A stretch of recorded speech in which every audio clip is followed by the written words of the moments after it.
بسم اللہ الرحمن الرحیم۔ شروع اللہ کے نام سے جو بہت رحمتوں والا ہے۔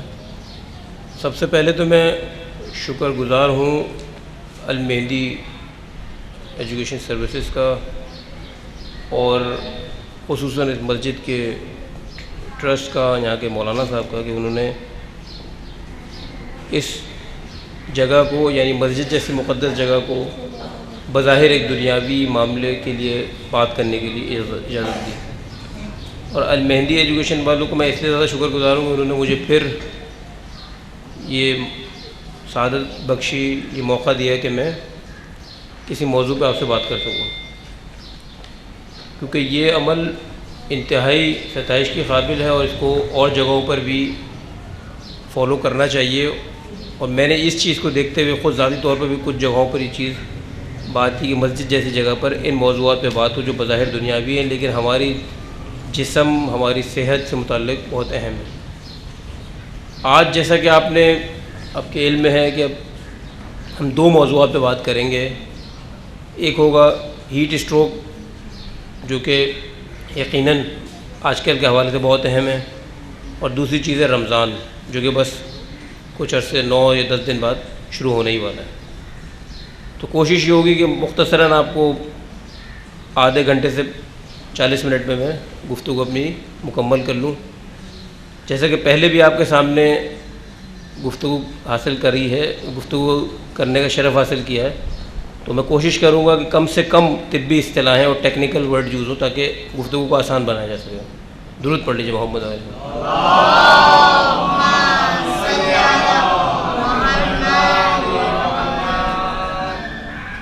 ہیٹ اسٹروک، یہ گرمی کی وجہ سے ایک لفظ یوز ہو رہا ہے، ہیٹ اسٹروک۔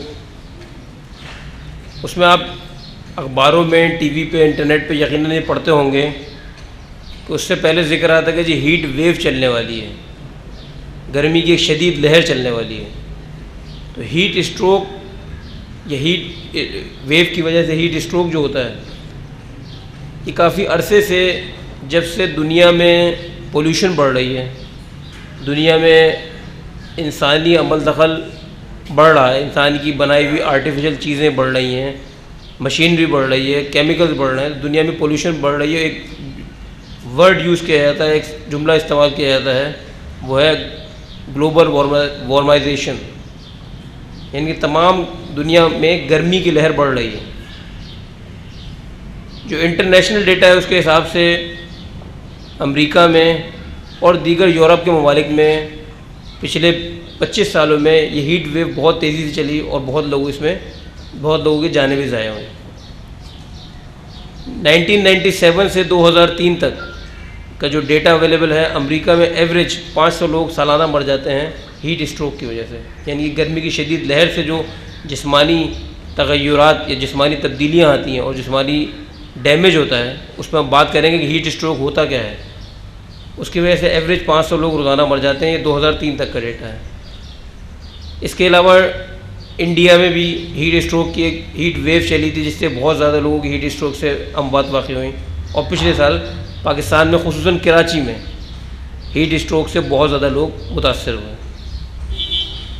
تو ہیٹ اسٹروک کو جاننے کے لیے یہ ضروری ہے کہ، کیونکہ تھوڑا سا وقت بھی ہے ہمارے پاس اور یہ چیز آئندہ بھی ہمارے کام آئے گی، کہ ہیٹ اسٹروک کو جاننے کے لیے ضروری ہے کہ پہلے ہم یہ جان لیں کہ ہیٹ یا گرمی کی کیا چیز ہوتی ہے، وہ کس طرح سے ہمارے جسم کو نقصان پہنچا سکتی ہے۔ تو اس کو جاننے کے لیے یہ ضروری ہے کہ وہ ہمارے جسم سے نکلتی کس طرح سے ہے اور جسم میں رکتی کس طرح سے ہے۔ اللہ تعالیٰ کا بنایا ہوا نظام کچھ اس طرح سے ہے کہ ہمارے جسم میں، کچھ یہاں بچے بھی بیٹھے ہیں جو یقیناً بایولوجی وغیرہ پڑھتے ہوں گے، اور آپ بھی اتنا تو سب جانتے ہی ہیں کہ ہمارا جسم بنیادی طور پر خلیوں پر مشتمل ہے، جسے سیل کہتے ہیں۔ اگر ہم خلیوں کے لیول پہ جا کے دیکھیں تو ہمارے جسم میں جو کچھ ہم کھاتے ہیں، جو بھی کچھ ہم کھاتے ہیں، وہ ہمارے جسم میں جذب ہوتا ہے اور آخر میں ہمارے خلیوں میں جا کے جذب ہوتا ہے، اور ان خلیوں میں جا کے جذب ہونے کی صورت میں انرجی نکلتی ہے، جس سے جو ہمارے کام آتی ہے۔ اس کے علاوہ کچھ ہیٹ بھی نکلتی ہے جو کہ ایکسٹرا انرجی ہوتی ہے، ہیٹ کہلاتی ہے۔ وہ ہیٹ ہمارے جسم سے 4 طریقے سے باہر نکل سکتی ہے۔ مثلا اگر ہمارے جسم میں جو گرمی پیدا ہوئی وہ جسم میں آنے اور جانے کے 4 طریقے ہیں، تو ہم بات کریں گے کس طرح سے وہ ہمارے جسم سے باہر نکلتی ہے۔ ایک طریقہ یہ ہے کہ انسانی جسم کسی ٹھنڈی چیز سے ملے، مثلا برف جسم پہ لگا لیں تو گرمی جسم سے برف کی طرف چلی جائے گی۔ دوسرا طریقہ یہ ہے کہ اگر کوئی ٹھنڈی ہوا چلتی ہے، ہوا کے ذریعے سے ہمارے جسم سے، ہمارے جلد سے گرمی باہر کی طرف چلی جائے گی۔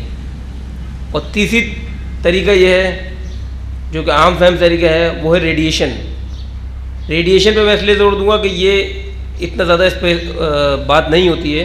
ریڈیشن یعنی کہ شعاعوں کی شکل میں ہمارے جسم سے گرمی نکل بھی سکتی ہے اور ہمارے جسم میں آ بھی سکتی ہے۔ بہت واضح اور آسان مثال ہے کہ ابھی آپ اس سورج کی روشنی میں جا کے لیٹ جائیے، سورج کی روشنی میں جا کے لیٹ جائیں گے تو ریڈیشن کی شکل میں بھی گرمی ہمارے جسم کے اندر داخل ہوگی، اور اسی طرح ریڈیشن کی شکل میں ہمارے جسم سے باہر نکلتی بھی ہے۔ اور چوتھا طریقہ جو کہ آپ سب کو معلوم ہے، بہت عام فہم ہے، وہ ہے پسینہ، ایوپریشن کے ذریعے، یعنی کہ ہمارے جسم سے پانی کے قطرے کی یعنی کہ پسینے کی شکل میں ہمارے جلد کے اوپر جو پسینہ آتا ہے یہ ہمارے جسم کو ٹھنڈا کرتا ہے۔ جیسے ہوا اس کے اوپر سے گزرتی ہے ہمارا جسم ٹھنڈا ہو جاتا ہے۔ یعنی کہ جسم سے گرمی کو باہر نکالنے کا سب سے بڑا آرگن وہ جلد ہے، اسکن جسے ہم کہتے ہیں۔ اور اسکن کے اوپر اللہ نے کچھ گلینڈ رکھے ہیں، کچھ غدود رکھے ہیں جسے سویٹ گلینڈ کہتے ہیں، جس میں پسینے کی شکل میں گرمی ہمارے جسم سے باہر نکلتی ہے۔ تو اب جب یہ طریقے موجود ہیں تو یہ کس طرح سے کنٹرول کرتے ہیں گرمی نکلنے کو اور گرمی روکنے کو۔ مثلا آپ بہت سردی میں چلے جاتے ہیں، آپ بہت ٹھنڈے علاقے میں چلے جاتے ہیں جب برف پڑ رہی ہے، تو کیا وہاں بھی گرمی ہمارے جسم سے باہر نکلتی رہے گی؟ تو وہاں ہمارے جسم سے گرمی باہر نہیں نکلے گی بلکہ جسم میں رکے گی، کیونکہ اس وقت جسم کو ضرورت ہے گرمی کی۔ اگر گرمی نہیں ہوگی تو انسان کی موت واقع ہو سکتی ہے۔ تو یہ سلسلہ قدرت نے کیا رکھا ہے، کس طرح سے یہ پورا نظام کنٹرول ہو رہا ہے۔ تو اب ہم قدرت کی یہ نشانیاں دیکھ کے یقیناً انسان کا سر سجدے میں جانا چاہیے کہ کیا کیا نعمتیں انسان کو عطا کی ہیں جن کا ہمیں اندازہ بھی نہیں۔ مثلا ہماری جلد پہ، ہمارے پٹھوں پہ جنہیں ہم مسلس کہتے ہیں، اور ہمارے ریڑھ کی ہڈی میں جو جسم کا حصہ ہے، دماغ کا حصہ ہے جسے ہم اسپائنل کارڈ کہتے ہیں، ان 3 جگہوں پر اللہ نے ایک سینسر لگائے ہوئے ہیں جو کہ ٹیمپریچر، باہر کے ٹیمپریچر کو سینس کرتے ہیں اور دماغ کو پیغام دیتے ہیں کہ اس وقت گرمی روکنے ٹیمپریچر کتنا ہے باہر کا۔ دماغ میں اللہ نے ایک حصہ رکھا ہے جسے ہم ہائپو تھیلیمس کہتے ہیں۔ ان طبی اصطلاحوں سے پریشان مت ہوئیے گا، یہ یاد رکھنا آپ کے لیے بہت ضروری بھی نہیں، بس ایک انفارمیشن کے لیے بتا رہا ہوں۔ اب کبھی انٹرنیٹ پہ پڑھتے ہیں یا بچے بیٹھے ہیں، اسٹوڈنٹس بیٹھے ہیں، کبھی پڑھتے ہیں تو ان کی نالج کے لیے ان اصطلاحوں کو یاد رکھنا آپ کے لیے ضروری نہیں۔ دماغ میں اللہ نے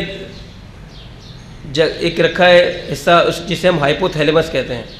وہ ہائپو تھیلیمس جسم کے ٹیمپریچر کو ریگولیٹ کرتا ہے، یعنی کہ جسے ہم آپ لوگ سنتے ہوں گے تھرمو ریگولیٹر، یعنی جسم کا تھرمو ریگولیٹر ہے ہائپو تھیلیمس۔ یہ ہائپو تھیلیمس جسم کے مختلف حصے، جلد سے، پٹھوں سے اور اسپائنل کارڈ سے پیغام لیتا ہے اور پھر دیکھتا ہے کہ ٹیمپریچر کتنا ہے جسم کا، گرمی کو باہر نکالنا ہے یا گرمی کو جسم کے اندر روکنا ہے۔ یہ معلومات کرنے کے بعد یہ ہائپو تھیلیمس اپنا کام کرتا ہے۔ ایک چیز جو ٹیمپریچر بڑھنے کی وہ آپ دیکھتے ہوں گے، وہ ہوتا ہے بخار آنا۔ سردی میں بخار آتا ہے، گرمی میں بخار آتا ہے۔ بخار آنے سے کیا ہوتا ہے؟ ٹیمپریچر بڑھ جاتا ہے جسم کا، جسے ہم بخار کہتے ہیں، یعنی کہ ٹیمپریچر بڑھا ہوا ہے 99 فارنہائٹ سے اوپر اگر ٹیمپریچر، تو ہم کہتے ہیں جی اس کو بخار ہو رہا ہے، اس کو ٹیمپریچر ہو رہا ہے۔ تو وہ کیا چیز ہے؟ وہ یہ چیز ہے کہ جب بھی جسم میں کوئی بھی تبدیلی آئے گی دفاعی نظام کے حوالے سے، یا تو کوئی جراثیم چلا جائے یا کوئی بھی دفاعی نظام میں تبدیلی آئے گی، تو ہمارے دماغ کو میسج جائے گا کہ ٹیمپریچر بڑھانا ہے۔ تو دماغ ٹیمپریچر کو، وہ جو حصہ ہائپو تھیلیمس ہے وہ ہیومن باڈی کا ٹیمپریچر بڑھا دیتا ہے۔ اسی طرح اگر باہر بہت گرمی ہے تو جسم کو یہ پیغام جائے گا کہ ٹیمپریچر بڑھ رہا ہے باڈی کا، تو وہ ٹیمپریچر کم کرے گا۔ ٹیمپریچر کم کس طرح سے کرتا ہے؟ جیسے میں نے آپ کو بتایا کہ پسینے کی شکل میں، اس میں کیا ہوتا ہے، خون کی جتنی شریانیں ہیں یہ پھیل جاتی ہیں اور خون کا فلو اسکن کی طرف بڑھ جاتا ہے، نتیجے میں جسم سے پانی، پسینے آتا ہے اور پسینے کی شکل میں گرمی باہر نکلتی ہے، پسینے کی شکل میں آپ کے پسینے کے ذرات آتے ہیں، جب اس پہ ہوا لگتی ہے تو جسم ٹھنڈا ہونے لگتا ہے، اور وہ جو 4 طریقے میں نے آپ کو بتایا، اس تمام سسٹم کا اگر گرمی کی وجہ سے تبدیلی آ جائے تو انسانی جسم میں نقصان ہونا شروع ہو جاتا ہے۔ اگر باہر کا موسم شدید گرم ہے اور باہر کے موسم میں شدید نمی ہے، یہ وہ 2 فیکٹر ہیں جس سے انسان ہیٹ اسٹروک کی طرف جا سکتا ہے۔ ہیٹ اسٹروک کی جو اصطلاح ہے، اس کا مطلب کیا ہے، جو اس کی ڈیفینیشن ہے، یعنی کہ جو اس کی تعریف ہے واضح، وہ ہے کہ انسان کے جسم کا ٹیمپریچر اگر 104 سے بڑھ جائے اور اس کو دماغی طور پہ ڈیمیج ہو جائے، یعنی کہ دماغی طور پہ اس کی علاماتیں آنے لگیں، اس کو ہیٹ اسٹروک کہتے ہیں۔ گرمی سے جو انسانی جسم متاثر ہوتا ہے اس کی 2 قسمیں ہیں، ایک ہے ہیٹ اسٹروک، ایک ہے ہیٹ ایگزوشن۔ ان دونوں میں بنیادی فرق کیا ہے؟ ان دونوں میں فرق یہ ہے کہ ہیٹ اسٹروک میں، ہیٹ ایگزوشن میں کیا ہوگا کہ انسان بہت ہی تھکا ہوا ہوگا، اس کے چہرے پہ تھکاوٹ کے اثار ہوں گے، اسے چلا پھرنا نہیں جا رہا ہوگا، طبیعت گری گری سی محسوس ہو رہی ہوگی، پانی کی شدید کمی ہو رہی ہوگی، لیکن وہ ہوش و حواس میں ہوتا ہے اور وہ بات چیت بھی نارمل کر رہا ہوتا ہے اور آپ کی بات سمجھ رہا ہوتا ہے۔ اگر اس کو وقت پہ پانی دے دیا جائے، وقت پہ اس کو سائے میں لا کے بٹھا دیا جائے تو وہ بالکل صحیح ہو جاتا ہے۔ اس کو کہتے ہیں ہیٹ ایگزوشن۔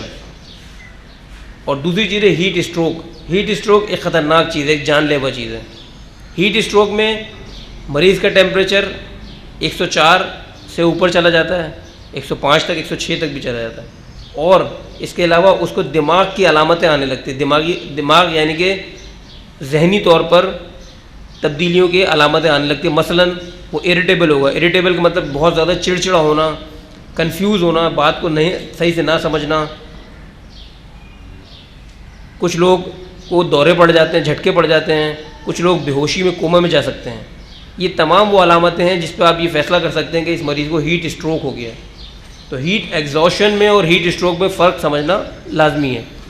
اچھا، ہیٹ اسٹروک ہونے کی ایک وجہ، سب سے بڑی وجہ تو باہر کا ٹیمپریچر ہے، گرمی ہے، اور دوسری بڑی وجہ کچھ دوائیں بھی ہو سکتی ہیں جن میں ہیٹ اسٹروک، جن کی وجہ سے ہیٹ اسٹروک بڑھ سکتا ہے۔ اور اس کے علاوہ جلد کی بیماریاں جس میں پسینہ نہیں آتا، ایسی بیماریاں بھی ہوتی ہیں جن میں پسینہ نہیں آتا، ان میں بھی ہیٹ اسٹروک ہو سکتا ہے۔ ان کی وجہ سے باہر گرمی بہت ہے، انسان کو پسینہ آ نہیں رہا، تو اس میں بھی ہیٹ اسٹروک ہو سکتا ہے۔ اس کے علاوہ جو ہے کچھ اور بیماریاں ایسی ہیں جن میں ہیٹ اسٹروک ہونے کا چانسز زیادہ ہیں، ان کی تفصیل میں جانا اس وقت فائدہ مند نہیں ہوگا۔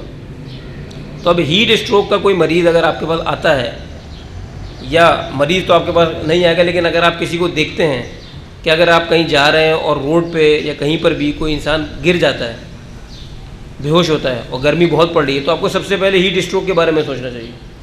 یہ سب سے پہلی وجہ ہو سکتی ہے آج کل کے دور میں، لیکن آج کل تو موسم ماشاءاللہ خوشگوار ہے، لیکن جو پچھلے کچھ ہفتے گزرے اور آگے والے ہفتوں کی پریڈکشن کی ہے ماہر موسمیات نے، تو اس کے حوالے سے جو ہیٹ اسٹروک کو ذہن میں رکھنا بہت ضروری ہے۔ اچھا، ہیٹ اسٹروک کو بھی پھر 2 حصوں میں تقسیم کیا جاتا ہے۔ میں کوشش کر رہا ہوں کہ اس سارے ٹاپک کو جو بہت ہی زیادہ خشک ہے، اس کو سادہ الفاظ میں آپ کو ہم نے بیان کروں، لیکن اگر یہ بہت خشک ہو رہا ہے تو میں اس کے لیے پیشگی معذرت چاہتا ہوں۔ درود پڑھ لیجیے محمد علیہ وسلم۔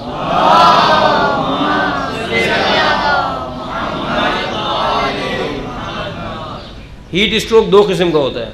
پہلے قسم کہلاتی ہے ایگزوشنل ہیٹ اسٹروک، یعنی کہ بہت سخت گرمی ہے، اس میں کوئی بہت سخت محنت کا کام کیا جا رہا ہے گرمی میں، مثلاً کوئی کھیل رہا ہے، کوئی مزدور کام کر رہا ہے، کوئی بہت لمبی واک کر رہا ہے بہت گرمی کے اندر، یہ کہلایا جاتا ہے ایگزوشنل ہیٹ اسٹروک، یعنی کہ تھکن کے ساتھ ہیٹ اسٹروک کا ہونا۔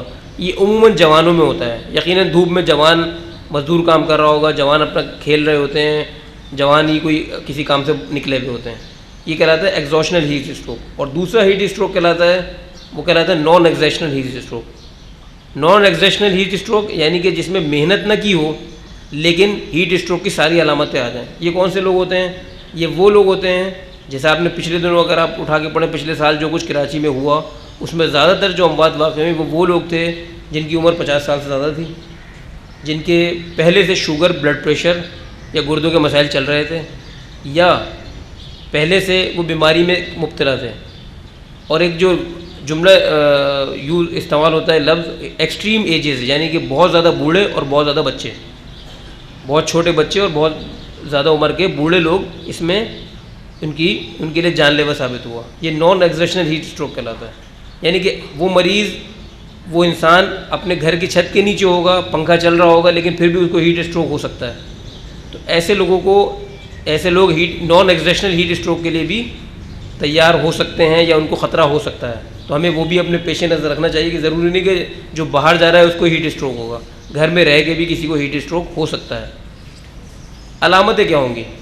علامتیں ضروری نہیں کہ ہمیشہ علامت ایسی ہو کہ مریض آئے اور وہ مریض یا کوئی بھی گھر کا فرد ایسا ہو کہ بہت گرمی لگ رہی ہے، بہت پسینے آ رہے ہیں. عموماً ہیٹ اسٹروک میں پسینہ آنا بند ہو جاتے ہیں کیونکہ جسم میں اتنی پانی کی کمی ہو جاتی ہے کہ پسینہ آتا ہی نہیں پھر. تو اگر جسم میں اس کو پسینے بھی نہیں آ رہے اور بہت گرمی لگ رہی ہے، بہت اس کو بے چینی ہو رہی ہے، ایسا بھی ہو سکتا ہے کہ آپ سے گھر کا کوئی فرد جو کہ بزرگ ہو یا کوئی بچہ ہو وہ کہے کہ دل بہت گھبرا رہا ہے، ایک لفظ استعمال کریں، دل بیٹھا جا رہا ہے، طبیعت الجھ رہی ہے، طبیعت گری ہو رہی ہے. ایسی صورت میں ہیٹ اسٹروک یا ہیٹ ایگزرشن کے بارے میں سوچ لینا چاہیے، ہیٹ ایگزوشن کے بارے میں. تو فوراً اس مریض پہ توجہ دینی چاہیے. اگر کوئی شخص پہلے سے کسی بیماری میں مبتلا ہے، مطلب شوگر، بلڈ پریشر، گردوں کی بیماری، جگر کی بیماری، ایسی کسی بیماری میں مبتلا ہے، تو اس کے بارے میں بھی فوراً یہ سوچ لینا چاہیے کہ اس کو گرمی سے اس کا جسم ڈیمیج ہو تو نہیں رہا. اگر انسانی ٹیمپریچر 105 سے اوپر چلا جائے اور کہیں پر لکھا ہے 106 سے اوپر چلا جائے، تو ایسی صورت میں انسان کے جسم کے لحمیات اور انسان کے جسم کا خلیوں کے لیول پہ اسٹرکچر ڈیمیج ہو جاتا ہے.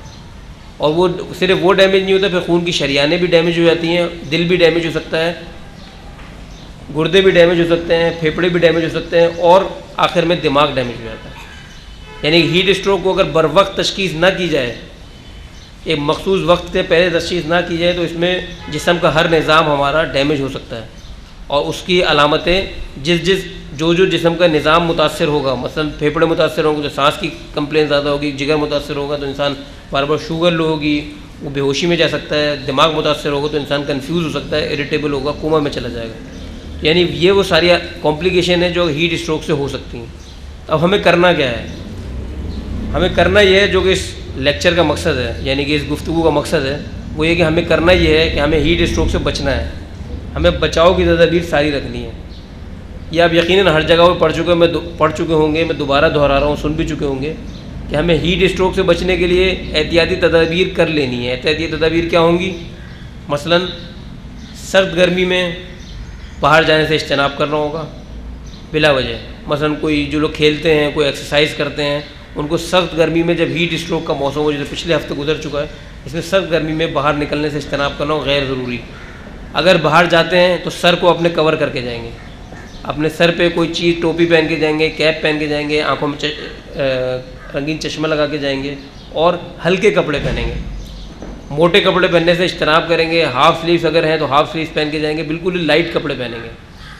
تیسری بات، پانی کا استعمال، کسی بھی طرح کے ڈرنکس کا استعمال، جس میں کہ میں ذاتی طور پہ کہوں گا کہ کولڈ ڈرنکس کا استعمال، جو ہم یہ کولڈ ڈرنکس پیتے ہیں، اس سے اجتناب کریں گے، کیونکہ ان میں جسم میں سوڈیم کی تعداد بڑھتی ہے، اس سے بہت زیادہ کوئی فائدہ نہیں ہوتا. سافٹ ڈرنک کا استعمال، مثلا لیمو پانی، مثلا سادہ پانی، اور جو کچھ شربت ملتے ہیں، وہ ایسے سافٹ ڈرنکس آپ زیادہ سے زیادہ لیں گے تاکہ جسم میں پانی کی کمی نہ ہو. اپنے ساتھ ایک پانی کی بوتل رکھیں گے، اس پانی کی بوتل سے پانی، کہیں سفر پہ جا رہے ہیں، چاہے اپنے شہر میں کہیں سفر پہ جا رہے ہیں، نوکری پہ جا رہے ہیں، پانی کی بوتل آپ کے پاس ضرور ہونی چاہیے. تیسری چیز، اگر کہیں بہت گرمی میں جانا لازمی بھی ہے تو گیلا تولیہ یا گیلا کپڑا یا رومال آپ کے پاس ہونا چاہیے جو آپ سر پہ ڈال کے رکھیں گے. چوتھی چیز، کوشش کریں گے جب بھی کہیں کھڑا ہونا ہو، مثلا بس اسٹاپ پہ کھڑا ہونا ہے، یہ عموماً کوئی بہت اہم باتیں نہیں ہیں لیکن یہ ذہن سے نکل جاتی ہیں. اگر آپ کہیں بس اسٹاپ پہ کھڑے ہو رہے ہیں تو سائے کو ڈھونڈیں، سائے میں جا کے کھڑے ہو. اور وہ لوگ جو کسی بیماری میں مبتلا ہیں، مثلا شوگر، بلڈ پریشر، گردے کی بیماری، جگر کی بیماری، ان بیماریوں میں جو لوگ مبتلا ہیں، وہ اپنے معالج سے رابطہ کریں گے. اور گھر میں رہتے ہوئے بھی یہ سوچے بغیر کہ ہم تو سائے کے نیچے بیٹھے ہیں، ہم تو ٹھنڈک میں بیٹھے ہیں، ہمیں تو باہر نہیں نکلنا، پانی کا استعمال زیادہ سے زیادہ کریں گے. مختلف لکوڈس کا استعمال زیادہ کریں گے. شوگر کے مریض اپنے معالج سے مشورے کے بعد, اور گردے کے مریض اپنے معالج سے مشورے کے بعد. لیکن پانی کا استعمال, لکوڈس کا استعمال زیادہ سے زیادہ بڑھائیں گے. اور بہت اہم چیز ہے کہ غذا کو بہت سادہ رکھیں گے. جتنا زیادہ ہم بھاری کھانا کھائیں گے اتنا ہمارا میٹابولزم بڑھے گا, اتنی گرمی بڑھے گی. تو ان دنوں میں غذا کو زیادہ سے زیادہ سادہ رکھیں گے. سبزیوں اور پھلوں پہ ہمارا دھیان زیادہ ہونا چاہیے. چوتھی چیز جو بہت اہم ہے وہ ہے رمضان. اگر رمضان میں اس طرح کا موسم ہو جاتا ہے تو اس میں اس بات کا دھیان رکھیں گے کہ پہلی بات جو لوگ پہلے سے بیماری میں مبتلا ہیں, شوگر, بلڈ پریشر, بار بار میں کہہ رہا ہوں جگر کی بیماری, وہ اپنے معالج سے مشورہ کریں گے کہ روزہ رکھیں یا نہ رکھیں.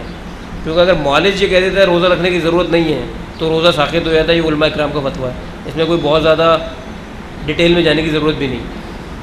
اور اگر گھر میں کوئی ان بیماری میں مبتلا نہیں ہے اور اس کی عمر 50 سال سے زیادہ ہے تب بھی وہ روزہ رکھنے سے پہلے ایک بار اپنا معائنہ ضرور کرا لیں تو زیادہ بہتر ہوگا.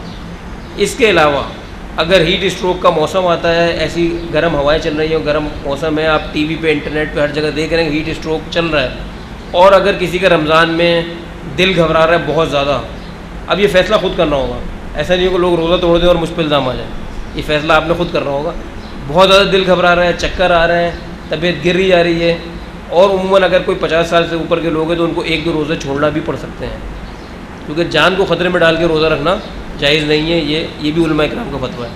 تو ایسی صورت میں اپنے مالک سے مشورہ ضرور کریں, اور ایسی کوئی بھی علامتیں ہو رہی ہیں تو روزے کا فیصلہ کریں کہ آپ روزہ توڑ سکتے ہیں یا نہیں. یہ فیصلہ آپ نے خود ہی کرنا ہوگا.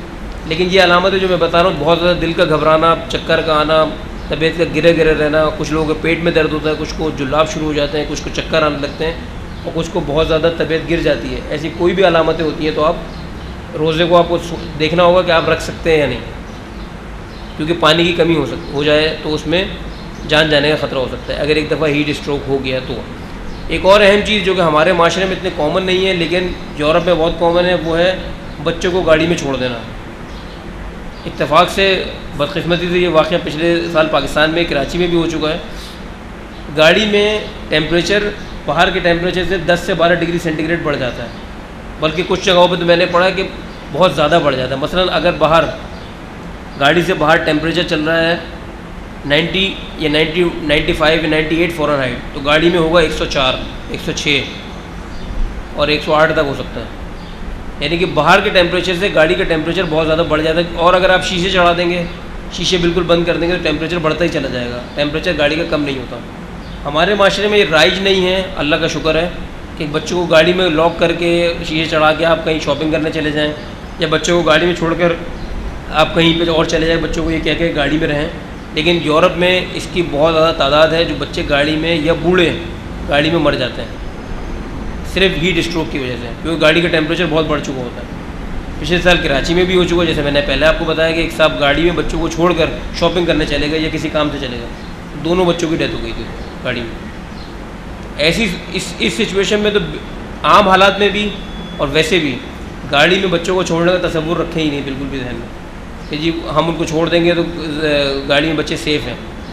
ہیٹ ویو کے دنوں میں, گرمی کے دنوں میں, بلکہ آج کل کے دنوں میں گاڑی میں بچے ویسے بھی سیف نہیں ہیں, دونوں طرح سے, سوشل حوالے سے بھی اور میڈیکل پوائنٹ آف ویو سے بھی. اس کے علاوہ ایک اہم گروپ وہ بزرگ اور وہ بچے ہیں جو اپنی مرضی سے ہل نہیں سکتے. مثلا کسی بزرگ کو فالج ہے, کسی بزرگ کو ایسی کوئی بیماری کو اپنے بستر پہ لیٹ چکے ہیں بیماری کی وجہ سے اور وہ ہل نہیں سکتے, یا وہ بچے جو بہت چھوٹے ہوتے ہیں اور وہ اپنی مرضی سے کنورٹ بھی نہیں سکتے, ایسے بچوں میں بھی ہیٹ اسٹروک ہونے کا چانس بہت زیادہ ہوتا ہے. کیونکہ ایسی صورتحال میں ان کو گرمی لگتی ہے, اور گرمی کے نتیجے میں اگر پسینہ آ رہا ہے اور وہ اتنا زیادہ آ چکا کہ ڈی ہائیڈریٹ ہو گئے تو کنورٹ بھی نہیں لے پاتے. یعنی کہ ہم اگر کنورٹ بھی لیتے ہیں تو اپنا پوسچر چینج کرتے ہیں تو اپنی گرمی کو کم کر لیتے ہیں. آپ سب نے یہ تجربہ کیا ہوگا کہ اگر آپ ایک کنورٹ لیٹے, پسینہ آیا, آپ نے دوسری کنورٹ لے لی تو کچھ گرمی کم ہو جاتی ہے. لیکن یہ بچے اور بہت بوڑھے لوگ اس طرح کا کوئی عمل نہیں کر سکتے, تو ان کو بھی ہیٹ اسٹروک کے چانسز بہت زیادہ ہیں. اگر کسی کے گھر میں ایسے کوئی بزرگ ہیں, ایسے کوئی بچے ہیں, تو اس بات کا شدید خیال رکھیں کہ ان پہ مکمل توجہ دی جائے, ان کے میں پانی کی کمی نہ ہونے دیں, اور ان کو کرمٹ دلانے, ان کا بستر ٹھنڈا رکھنے, ان کا کمرہ ٹھنڈا رکھنے کے پورے انتظامات کیے جائیں. اگر آپ کے سامنے کسی کو ہیٹ اسٹروک ہو رہا ہے, یا جیسے میں نے آپ کو بتایا ہیٹ اسٹروک میں انسان کا ذہنی انوالومنٹ یعنی کہ دماغی انوالومنٹ شامل ہے, لیکن اس سے پہلے ہی اگر علامتیں آ رہی ہیں جسے ہم ہیٹ ایگزاسشن کہتے ہیں, جس میں ذہنی علامتیں تو نہیں آئیں لیکن آپ کو لگ رہا ہے کہ انسان گرمی کی وجہ سے بہت لیتھارجک ہو رہا ہے، بہت گری گری طبیعت ہوتی ہے، سب سے پہلا کام کیا کریں گے؟ اگر آپ روڈ پہ جا رہے ہیں، آپ کے سامنے کوئی گر جاتا ہے، اگر آپ گھر میں ہیں کوئی بے ہوشی کی طرف جا رہا ہے یا آپ کو لگتا ہے کہ اب یہ گرمی کی طرف جا رہا ہے، اس کو گرمی سے ڈیمیج ہو سکتا ہے، سب سے پہلا کام یہ کریں گے اس کو سائے میں لے کر آئیں گے۔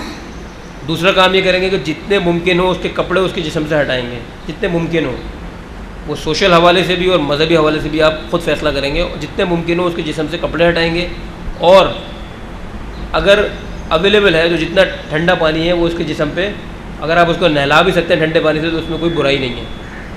ایک اس کے علاج میں جو طریقہ استعمال کیا جاتا تھا، ابھی بھی استعمال کیا جاتا ہے، وہ کیا جاتا ہے برف، ایک ٹب میں برف کا پانی چھوڑ کر اس میں مریض کو اندر پورا ڈبو دیتے ہیں، یعنی اس کا منہ باہر رکھتے ہیں، پورا جسم ڈبو دیتے ہیں برف کے پانی میں۔ اس کے بارے میں کچھ کنٹروورسیز ہیں، یعنی کچھ لوگ اس کو صحیح مانتے ہیں، کچھ لوگ اس کو صحیح نہیں مانتے، کچھ لوگوں کا خیال ہے کہ اس سے ڈیمیج ہو سکتا ہے، کچھ کا خیال ہے اس سے ڈیمیج نہیں ہو سکتا۔ تو اس حوالے سے جو ہے یہ کرنا بھی ممکن، پریکٹیکلی بہت مشکل ہوتا ہے، مریض کے لیے بھی بہت پریشانی کا باعث بن سکتا ہے، لیکن آسان حل یہ ہے کہ جتنا ٹھنڈا پانی گھر میں اویلیبل ہے، باہر روڈ پہ آپ ہیں کہیں پانی اویلیبل ہے تو اس کے جسم پہ ڈالیں، اس کو پہلے سائے میں لائیں، اس کے جسم سے کپڑے ہٹائیں، اس کے جسم پہ ٹھنڈا پانی ڈالیں اور اس کو پانی پلانے، اگر وہ جاگ رہا ہے، اگر وہ مکمل ہوش میں ہے تو اس کو پانی پلائیں، اور اس کے بعد جلد سے جلد کسی بھی میڈیکل سینٹر میں، کسی بھی ہاسپٹل میں اس کو لے کے جائیں۔ میڈیکل سینٹر میں ڈرپ لگنا کوئی بہت ضروری عمل نہیں ہے، لیکن ہاں اس کے اندر سوڈیم کی کمی ہو رہی ہے، پوٹیشیم کی کمی ہو رہی ہے، یعنی کہ نمکیات کی کمی، تو اس کے لیے ڈاکٹر ڈرپ لگائیں گے، لیکن اس کو بہت زیادہ تیز دینے پہ اصرار کرنا، وہاں پر اس طرح کا ماحول پیدا کرنا کہ ڈاکٹر کو اسٹریس کرنا، یہ بہت نقصان دہ ہو جاتا ہے۔ یہ ڈاکٹر کو فیصلہ کرنے دیں کس طرح سے اس کو ڈرپ لگانی ہے، کتنی ڈرپ لگانی ہے۔ آپ اس بات پہ دھیان دیں کہ آپ نے پانی زیادہ پلانا ہے، اس کو سائے میں رکھنا ہے، اس کو ٹھنڈے ایٹماسفیئر میں رکھنا ہے۔ یہ دونوں کام کرنے کے بعد آپ اس کو ہاسپٹل پہنچا دیں۔ ہاسپٹل میں ڈرپ کے علاوہ کچھ دوائیں بھی ہیں، لیکن ابھی تک کوئی بھی دوا اس کے بارے میں انٹرنیشنل ریکمنڈیشنز میں نہیں آ پائی ہے کہ وہ دوا آپ دیں جس سے ہیٹ اسٹروک میں فائدہ ہو۔ ابھی تک جو ہیٹ اسٹروک کی ٹریٹمنٹ ہے وہ یہی ہے کہ اس کو سائے میں رکھیں، ٹھنڈا پانی دیں، ٹھنڈا پانی پلائیں، ڈرپ لگائیں اور اس کے جسم کو ٹھنڈا رکھیں۔ اگر ہم یہ بر وقت کر لیتے ہیں، یعنی کہ جسم میں توڑ پھوڑ شروع ہونے سے پہلے جو کمپلیکیشن میں نے آپ سے بتائیں کہ انسان رینل فیلئر میں جا سکتا ہے، لیور فیلئر میں جا سکتا ہے، برین ڈیمیج ہو سکتا ہے، آنتیں ڈیمیج ہو سکتی ہیں اور پٹھوں میں توڑ پھوڑ کا عمل ہو سکتا ہے جس سے گردے متاثر ہوتے ہیں۔ ان سب سے پہلے اگر ہم نے بر وقت انسان کو ساری ٹریٹمنٹ دے دی تو ایسی صورت میں ہم آرام سے انسان کی جان بچا سکتے ہیں۔ اور بنیادی اصول پریونشن، یعنی کہ بچاؤ کے سارے حفاظتی تدابیر اپنے ذہن میں رکھیں تو ہیٹ اسٹروک ہونے ہی نہ دیں۔ تو یہ بہت آسان طریقہ ہوگا جس پہ عمل کر کے ہم ہیٹ اسٹروک کے اس حملے سے بچ سکتے ہیں۔ درود پڑھ لیں محمد والے۔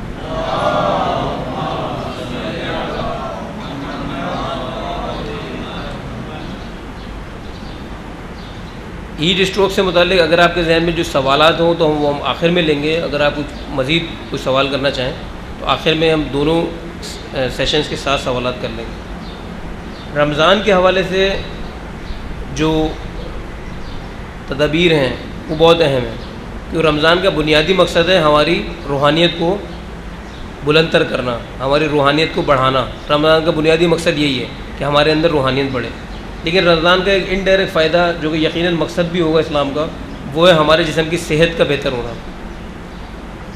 ہم جو بھی کچھ کھاتے ہیں، ہمارے جسم میں ہم جو بھی کچھ کھائیں گے اس نے آخر میں جا کے یا تو گلوکوز بنتا ہے یا لحمیات بنتی ہیں، پروٹین، یا چکنائی بنتی ہے، فیٹ۔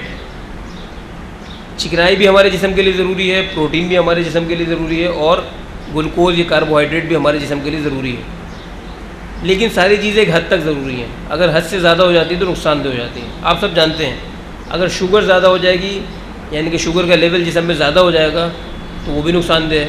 اگر چکنائی کا لیول زیادہ ہو جائے گا تو وہ بھی نقصان دہ ہے۔ اگر ہم پورا دن روزہ رکھتے ہیں، روزے میں اور قحط میں جو حالت ہوتی ہے اس میں فرق ہے۔ روزے کا مطلب کیا ہے کہ طلوع آفتاب سے لے کر غروب آفتاب تک آپ سحری میں جو کچھ کھاتے ہیں اور وہ جو بھی کچھ کھاتے ہیں 4 سے 5 گھنٹے میں ہضم ہو جاتا ہے۔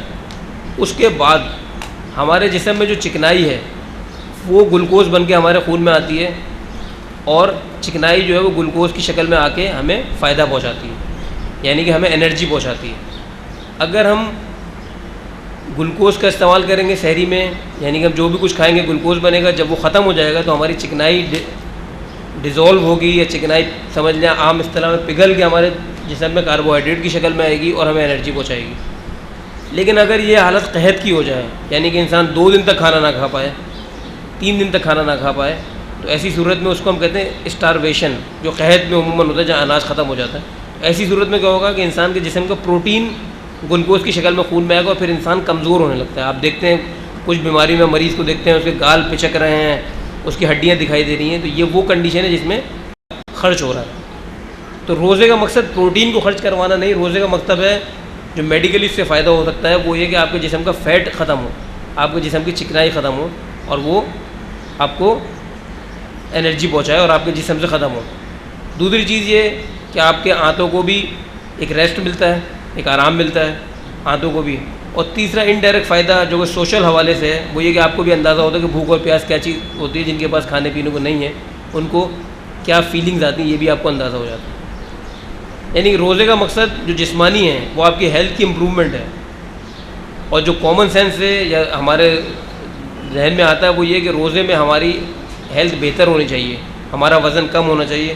لیکن ہمارے معاشرے میں بدقسمتی سے لوگوں کا وزن بڑھ جاتا ہے. اس کی وجہ کیا ہے؟ اس کی وجہ ہے ہمارے کھانے کے طریقے.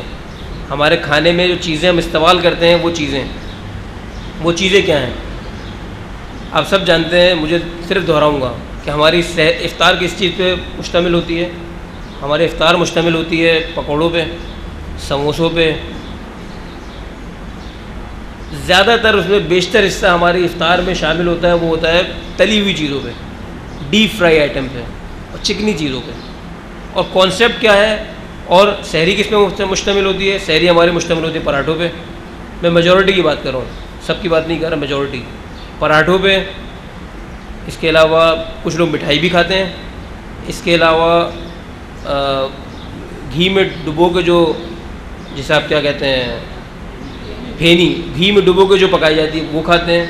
کچھ لوگ سحری تک میں پکوڑے کھاتے ہیں. اور قورمہ بریانی جو دعوتیں ہیں جن کو ہم سحری پہ جو دعوتیں ہو رہی ہیں ان میں افطار کی دعوتوں میں یہ سب چیزیں بہت زیادہ ہوتی ہیں. یعنی اگر دیکھا جائے کہ جو رمضان میں ہمارا کھانا 3 گنا ہو جاتا ہے اگر ہم کیلوری کے حساب سے دیکھیں اور چکنائی کے حوالے سے دیکھیں. تو ہمارے پاس جو مریض آتے ہیں رمضان میں وہ کن شکایات سے آتے ہیں؟ وہ جو میں شکایتیں دہراؤں گا تو یقیناً آپ میری تائید کریں گے. ضرور پڑھ لیجیے محمد والے.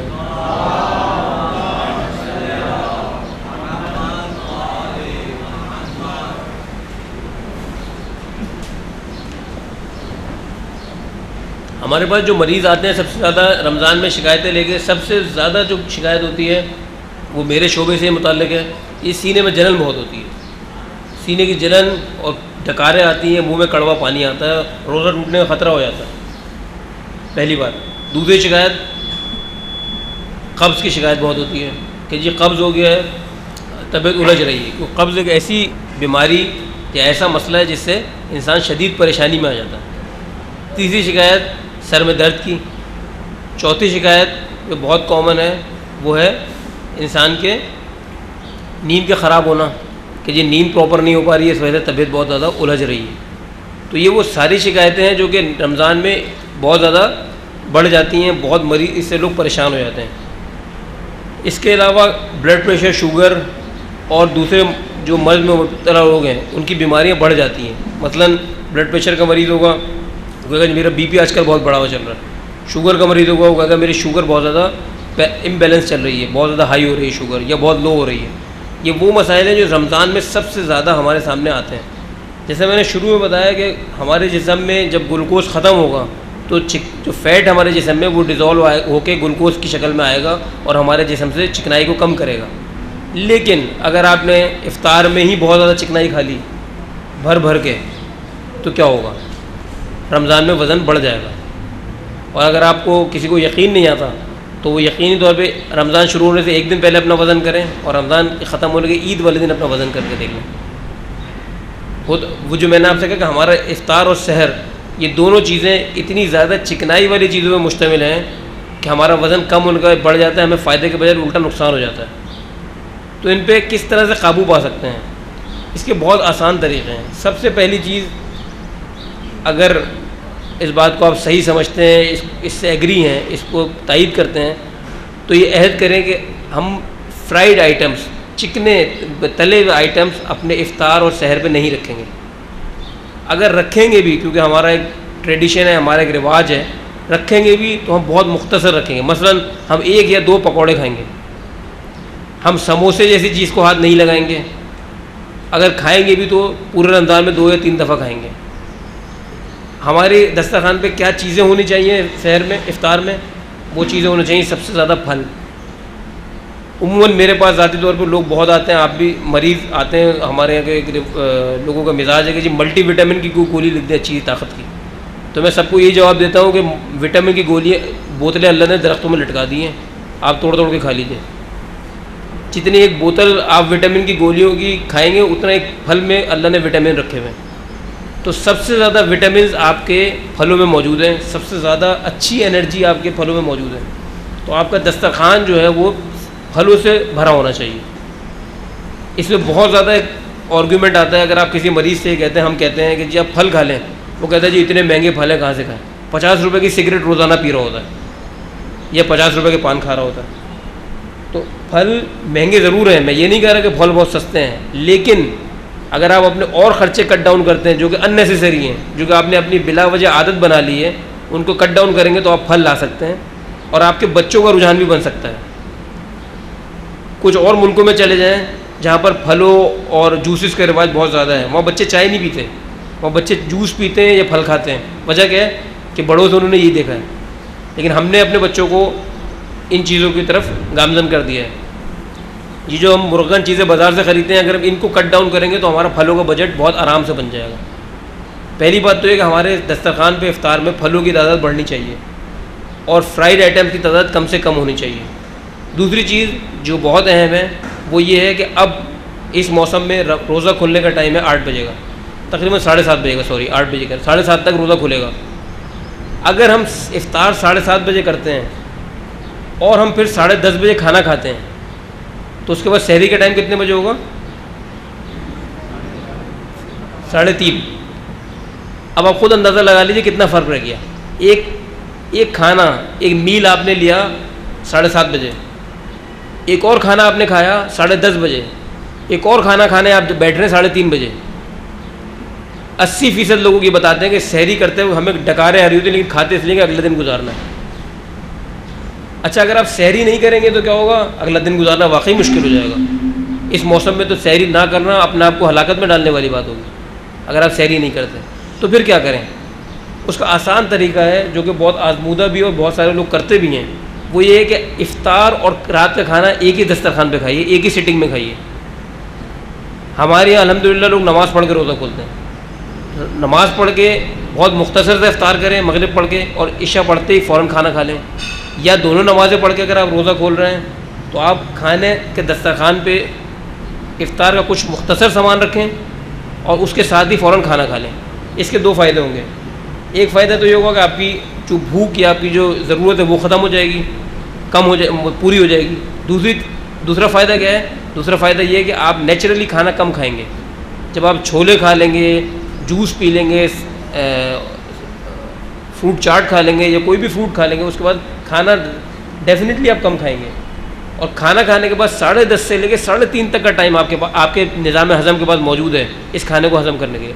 اب جو آپ 3:30 4 بجے سحری کرنے بیٹھیں گے تو یقیناً آپ اپنے آپ کو ہلکا بھی محسوس کریں گے، آپ کو بھوک بھی لگ رہی ہوگی، اور آپ سحری صحیح سے کر بھی پائیں گے، اور اگلے دن صبح اٹھ کے آپ یہ نہیں کہیں گے کہ میرے منہ میں کڑوا پانی آ رہا ہے یا مجھے کھٹی ڈکاریں آ رہی ہیں یا میرے پیٹ میں جلن مچی ہوئی۔ تو یہ بنیادی چیز ہے جس پہ عمل کر کے آپ اپنی سحری اور افطار دونوں کو اچھا کر سکتے ہیں۔ اس میں آپ بہت زیادہ کھانے سے بھی بچ جائیں گے اور آپ کے نظام ہضم کو وقت بھی مل جائے گا۔ یعنی کہ جو عام اصطلاح میں کہا جاتا ہے ہم اپنے معدے پہ ظلم کرتے ہیں، وہ ظلم آپ نہیں کریں گے، ورنہ ظلم وہی جو میں نے آپ کو بتایا کہ 7:30 بجے افطار، 10:30 بجے کھانا، 3:30 بجے سحری، یا اپنے معدے پہ ظلم کر رہے ہوتے ہیں اس پہ اتنا بوجھ ڈال کے۔ تو یہ بوجھ ڈالنے سے پرہیز کریں۔ دوسری چیز یہ کہ کھانے میں جو میں نے آپ کو بتایا کہ عموماً ہمارے پاس لوگ شکایت کرتے ہیں، قبض کی بہت زیادہ شکایت ہو جاتی ہے، وہ یہ، اور عموماً شرم سے لوگ بتاتے بھی نہیں ہیں، بہت بعد میں بتاتے ہیں جب بہت پریشان ہو جاتے ہیں۔ اس کی وجہ کیا ہے؟ اس کی وجہ وہی چکنائی، جتنا بھاری کھانا آپ کھائیں گے اتنا آپ کے آنتوں کو زیادہ وقت لگے گا اس کو ہضم کرنے کے لیے، اور چکنائی والی جتنی زیادہ چکنائی والی غذا ہوگی اتنی زیادہ آنتوں کی موومنٹ سلو ہو جائے گی، یعنی ہماری آنتیں مستقل ہل رہی ہیں، ہمارے کھانے کو آگے کی طرف دھکیلتی رہتی ہیں، جس سے وہ ہضم بھی ہوتا ہے اور آگے نکلتا ہے، آگے کی طرف بڑھتا جاتا ہے۔ جتنا کھانا چکنا آپ کھائیں گے اتنی آنتوں کی موومنٹ سلو ہو جائے گی، جس سے قبض کی شکایت ہو جاتی ہے۔ تو چکنے کھانوں کو تبدیل کریں۔ چکنے کھانے میں نے آپ کو بتا دیا، فرائیڈ آئٹمس، بہت گھی والا قورمہ، بریانی، اس ٹائپ کے کھانے جو ہیں وہ آپ کم کریں۔ بہت زیادہ چاول کا استعمال، یہ بھی آپ کی آنتوں کی موومنٹ کو سلو کر سکتا ہے۔ پھلوں کا استعمال آنتوں کی موومنٹ کو بڑھاتا ہے۔ چکنی غذا کو ریپلیس کریں، اس کے بجائے کیا چیز لائیں؟ اس کے بجائے لائیں ہری سبزیاں، جس میں بھنڈی ہے، پالک ہے، ترئی ہے، سلاد ہے، کھیرا ہے۔ یہ چیزیں آپ کے دسترخوان میں موجود ہیں تقریباً روزانہ رات کے کھانے میں۔ اگر یہ چیزیں ہوں گی تو یقیناً کسی کو قبض کی شکایت بھی نہیں ہوگی، آپ خود بھی ہلکا محسوس کریں گے، آپ کو جیسے میں نے کہا سینے کی جلن اور یہ پیٹ میں درد کی شکایتیں بھی نہیں ہوں گی، اور قبض کا معاملہ بھی حل ہو جائے گا۔ چوتھا مسئلہ بہت زیادہ آتا ہے، وہ ہے سر میں درد ہونا۔ سر میں درد روزے میں ہونے کی وجوہات ہیں پانی کی کمی ہونا اور بھوک کا لگنا۔ بھوک سے بھی کچھ لوگوں کے سر میں درد ہوتا ہے۔ اس کا طریقہ تو وہی ہے کہ سحری اچھی کریں۔ اچھی سے مطلب میں دوبارہ کہوں گا، اچھی سحری کا مطلب بھاری سحری نہیں ہے۔ اچھی سحری میں اور بھاری سحری میں فرق ہے۔ مثلا دہی کا استعمال یہ بہت اچھی چیز ہے، دودھ کا استعمال بھی اچھی چیز ہے سحری میں، پانی کا استعمال بھی اچھی چیز ہے، کھانے میں بغیر گھی والی غذا کھانے میں بھی اچھی بات ہے۔ اگر آپ چائے وغیرہ بہت ضرورت ہے کسی کی، مثلا کسی کو اس کے بغیر گزارا نہیں ہوتا، سحری میں پی لے تو اچھی بات ہے، ادروائز دوسری چیزیں لینے میں زیادہ فائدہ مند ہے، پھلوں کے جوس وغیرہ، لسی بھی لے سکتے ہیں، لیکن چکنی چیزوں سے بار بار کہہ رہا ہوں پرہیز کریں۔ اگر آپ ایک اچھی سحری کرتے ہیں تو اس سے آپ کو پورا دن مغرب تک کا آپ کا گزارا آرام سے ہو سکتا ہے۔ پانی کی کمی سے جو سر میں درد ہوتا ہے اس کا حل یہی ہے کہ پانی زیادہ سے زیادہ پئیں، لیکن کھانے کے فوراً بعد پانی نہ پئیں، اس سے نظام ہضم متاثر ہوتا ہے۔ یعنی اگر آپ افطار کے بعد 1 گھنٹے بعد افطار سے لے کے سحری تک زیادہ سے زیادہ پانی پئیں، اور سحری میں سحری شروع کرنے سے پہلے پانی کا استعمال زیادہ رکھیں، جوسز کا استعمال زیادہ رکھیں۔ اس کے علاوہ جو شوگر کے مریض ہیں وہ اپنے معالج سے ضرور رابطہ کریں روزہ رکھنے سے پہلے کہ وہ روزہ رکھ سکتے ہیں یا نہیں۔ اگر وہ کوئی ایسی شوگر کی ٹیبلٹ استعمال کر رہے ہیں جس سے لمبے عرصے تک اس کے اثرات رہتے ہیں، وہ آپ کو آپ کے معالج ہی بتا سکتے ہیں، جس سے شوگر لو ہونے کے چانسز ہیں، تو اس سے پرہیز کریں۔ اس کے علاوہ ڈائلیسس کے مریض، دل کے مریض، ڈائلیسس کے مریض روزہ رکھنے سے پرہیز کریں، ان کے اوپر روزہ ساقط ہے، کیونکہ وہ ان کے جسم سے ہفتے میں 3 مرتبہ اتنا پانی نکلتا ہے ڈائلیسس کی مشین کے تھرو، وہ روزہ نہیں رکھ سکتے۔ ہاں، دل کے مریض کس حالت میں ہے یہ وہ دل کے اسپیشلسٹ سے پوچھیں کہ میں روزہ رکھ سکتا ہوں یا نہیں۔ اور اگر کوئی انسولین پہ ہے شوگر کا مریض تو وہ بھی معالج سے رابطہ کریں، کیونکہ ان کے لیے بھی کبھی کبھی روزہ رکھنا خطرناک ہو سکتا ہے۔ تو صحت کے ان بنیادی اصولوں کو اپنی زندگی میں اپنا لیں۔ اور ایک اور چیز جو ہم سب میں رائج ہے، ہم سب میں زیادہ پایا جاتا ہے، وہ ہے روزہ کھولنے کے بعد ہاتھ پیر چھوڑ کے بستر پہ گر جانا۔ مطلب عام اصطلاح میں کہا جاتا ہے آپ نے اللہ میاں پہ احسان کر دیا، روزہ کھول دیا، اب آپ بالکل فارغ ہیں، یعنی کہ چہل قدمی بالکل ختم ہو جاتی ہے۔ چہل قدمی کو جاری رکھیں۔ رات کے افطار کے بعد جو میں نے بتایا کوشش کریں افطار اور کھانا ایک ساتھ کریں، اس کے بعد آدھے گھنٹے بعد 1 گھنٹے بعد ضرور آدھے گھنٹے کی واک کریں، وہ بھی آپ کے لیے بے انتہا ضروری اور بے انتہا فائدہ مند رہے گی۔ اور جو لوگ اپنا وزن کم کرنا چاہتے ہیں تو رمضان بہترین موقع ہے جس میں اپنا وزن کم کیا جا سکتا ہے، لیکن یاد رہے کہ وزن کم کرنے کی ایسا نہ کریں کہ کچھ لوگ جو کرتے ہیں کہ سحری چھوڑ دیتے ہیں، افطار میں بہت ہی مختصر کر دیتے ہیں، وہ نقصان دہ ہو جائے گا۔ اگر آپ کی لحمیات یا پروٹین ڈیزالو ہو جائے تو وہ وزن کم ہونا فائدہ مند نقصان دہ ہوتا ہے۔ تو وزن کم کرنے کا بھی بہترین موقع ہے، اور اپنی صحت کو بہترین بنانے کا یہ سب سے اچھا موقع ہے کہ ہم رمضان میں اپنی صحت کو اچھا کر سکتے ہیں، ہمارا روٹین فکس ہو سکتا ہے، اس سے ہمارے کھانے پینے کے روٹین بھی فکس ہو سکتے ہیں۔ اور اس بات کو بھی یاد رکھیں، کیونکہ میری ملاقات یقیناً آپ سے عید سے پہلے نہیں ہوگی، عید کے بعد بھی نہیں ہوگی، تو عید پہ بھی اس بات کا خیال رکھیں کہ رمضان ختم ہونے کا ایسا نہ کرے کہ ہم چھوٹ گئے اب پھر وہی شروع کر دیں، ہم وہی چکنی چیزیں کھانا کہ رمضان تک کی بات تھی۔ اس کو اپنے ڈیلی روٹین کا حصہ بنائیے، اپنی ڈیلی زندگی کا حصہ بنائیے کہ چکنی چیزوں سے پرہیز کریں۔ کچھ لوگ جو رمضان میں مٹھائی کا استعمال بہت بڑھا دیتے ہیں، میں نے کچھ گھرانوں میں دیکھا کہ ہمارے افطار اور سحری میں بھی مٹھائی کا استعمال ہوتا ہے، اس کانسیپٹ سے کہ جی پورے دن شوگر اچھی رہے گی مٹھائی کھاتے رہو، وہ بھی بہت زیادہ نقصان دہ ہے۔ اس سے پیاز تو بڑھ سکتی ہے لیکن شوگر مینٹین نہیں رہتی، یہ بہت بڑی غلط فہمی ہے۔ تو مٹھائیوں سے بھی پرہیز کریں کہ جس سے آپ سمجھتے ہیں کہ شوگر مینٹین رہے گی۔ ہاں، جیسے کہ دہی کا استعمال، دودھ کا استعمال، ان کو بالکل جاری رکھیں، اور جوسز کا، پانی کا استعمال جاری رکھیں۔ اور بار بار میں آپ سے کہہ رہا ہوں، گوشت کا استعمال کریں ضرور، لیکن ہری سبزیوں کے استعمال پہ اور پھلوں کے استعمال پہ سب سے زیادہ زور دیں۔ درود پڑھ لیں محمد والے۔